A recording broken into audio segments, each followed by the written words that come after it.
கந்தர் அலங்காரம் பாடல் 4.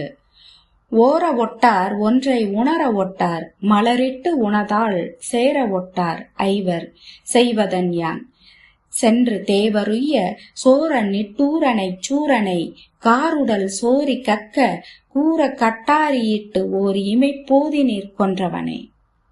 முருகா, என் ஐம்புலன்களான மெய் வாய் கண் மூக்கு செவியும் ஊறு சுவை ஒளி நாற்றம் ஓசை என்ற 5 உணர்ச்சிகளின் வழியே என்னை இழுத்துச் செல்வதால் நான் உன்னை உணரவும் ஓம் என்ற பிரணவமாகிய ஒன்றை சிந்திக்கவும் மலர்களைக் கொண்டு உனது திருப்பாதங்களைச் சேரவும் விடாமல் என் ஐம்புலன்களும் கெடுக்கின்றனவே.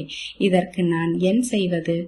முருகா, நீ உன் படைகளுடன் சென்று கள்ளத்தனமுடைய கொடிய சூரனின் கரிய உடலானது இரத்தம் கக்குமாறு கூர்மையான கட்டாரியை செலுத்தி ஓர் இமைப்பொழுதினில் சமஹரித்து தேவர்களின் துயர் தீர்த்தவனே. என் ஐம்புலன்களையும் அடக்கும் உபாயம் கூறி என்னை காத்தருள் முருகா என அருணகிரியார் வேண்டுகிறார். தமிழால் இணைந்திருப்போம். நன்றி.